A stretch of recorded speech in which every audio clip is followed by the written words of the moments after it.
Hi everyone, my name is Olayemi Emmanuel, and on this video, I'll be teaching you and explaining to you one of the activities that can be done to help your child's mental capacity.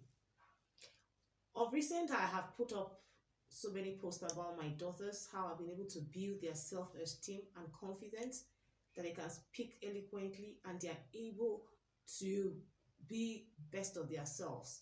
Now, these are various activities I have used. I am trying to bring out to you in the house. Activities you can do within your house with your kids that make it interesting. And at this process, you're actually building their mental capacity. Now, I'll be sharing one of the activities with you. Concentration. We're going to go detail into concentration. How does concentration affect a child? Now, concentration is when a child starts up something and they are focused on it and they would become good on it until they are done with it. Did you get that? Starting something and then make sure they finish it. They don't get distracted. That's concentration. Scientists have made us know that a child that learns to concentrate has a tendency of having great success in academics, in everything concerning their lives. Why?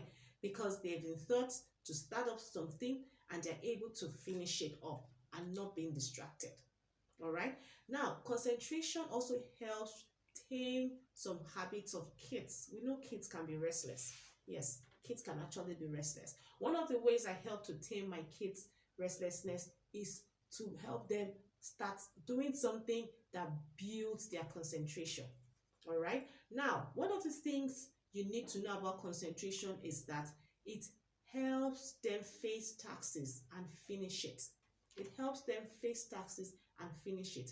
When they are able to do this, so while they are doing the assignment or doing other tasks given to them, it helps them focus on it and they're able to finish it up. So I'll be sharing how you can build your child's concentration.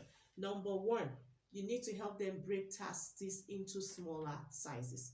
Big tasks into small tasks. How do you do this? Now, this is what I do for my kids when I want to break some tasks for them. Let's use their home phone, for instance. Your child comes home and says, oh, I have a home phone to write, let me use an instance, a number from 1 to 100. What do you do? The first thing you do is help them first break the 100 into various numbers, bits by bits. Start from 1 to 10 and allow them focus on that first. Then move from 11 to 20, allow them focus on that first. Then from 21 upwards, and you continue this process. What have you done? You have broken big tasks into a smaller task for them. Same way with handling things in the house. If they are to tidy up the house, you allow them start from the minimal area till they get to a point of doing the bigger one. For instance, they want to tidy up, they want to wash plates. Allow them start from the spoon to the cup, then to the plates. How have you helped them? You've helped them become focused. You helped them to make those big tasks look smaller. And in this process, they are concentrating on it and they are making it easy. It's making it easier for them. That's how you help them break big tasks into smaller tasks. Now I'll go to the next point. The next point is involve them in brainstorming games. What kind of games do you involve your kids with? It's okay. We all have games we play in the house, but what kind of games do they play? Involve them in brainstorming games along with you. Playing puzzles together, ludos together. Allow them use their brain to think. I love to play chess with my girls.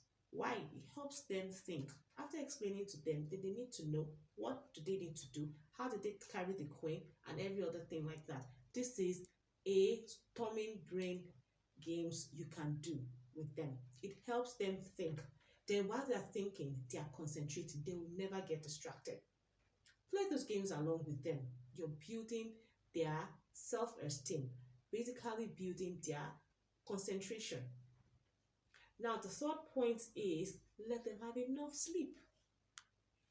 A child after school should have 20 to 30 minutes nap. This helps them build their concentration. And the scientist says a child, depending on the age, minimal should have 8 to 9 hours sleep daily. So encourage your child to take a nap after school and let them sleep early. it builds their concentration. I hope you're getting all those points right. It builds their concentration. One of the things I do with my girls is we have story time together.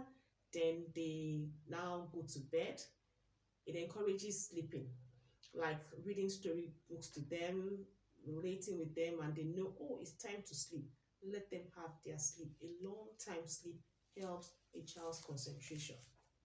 Now, the fourth point is put all gadgets off when they need to carry out a task. Yes, they get distracted with those gadgets. They have their home phone to do. Every gadget in the house should be put off. Once the gadgets are on, they get distracted. This affects their concentration. Once they are carrying out a task or doing something around the house, please put off all gadgets that might distract them. We're building their concentration, so nothing should be around that will distract them. Children get easily distracted. So one of the things to cut off from making them getting distracted is gadgets around the house. It's okay to have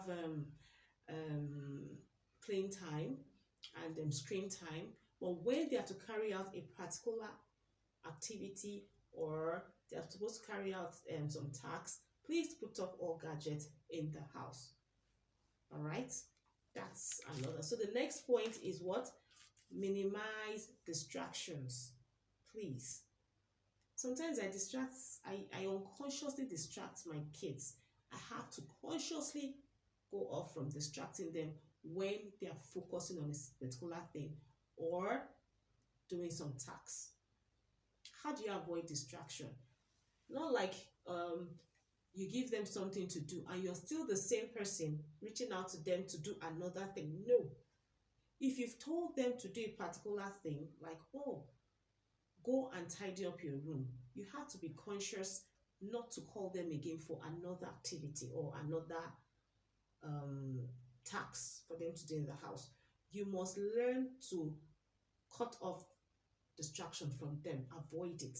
So you have to be conscious. When you send your kid to do a task, know they have to finish that task before you give them another one. That's a form of distraction from yourself. So you have to also be conscious about not distracting them when it comes to doing tasks and helping them concentrate. All right, I hope you're getting all those points along with me. So the next point now is nutrition. What kind of food do you give your kids? It has a lot of effect on their ability to concentrate. You need to cut off diets that have so much sugar and fats. All right, build them more on diets like egg, protein, especially oats also. These are very good meals they can take for breakfast before going to school. It helps their concentration. So cut off from every form of high diets that has high form of sugar and fats, please. When you want them to learn to concentrate, cut off from such diets and what increase their diet that has protein, then like egg, oats. All those diets helps build their concentration. Diet has a lot of effect on a child's ability and development. It has a lot with their development anyway. So you must make sure you give them diets that builds their concentration. Okay, then finally do activity at a particular time.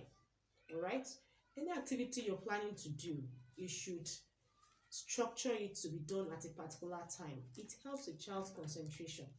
For instance, if they'll be back home at a particular, say for instance they are back home at 2 p.m. If you're going to be doing the assignments at 3 p.m., that's probably after they've taken their shower, they've had their nap, and you want, oh, what we're going to be doing our home fun after taking your shower and having your nap time in the next 1 hour. Please make sure this routine is constant. This helps the child to concentrate.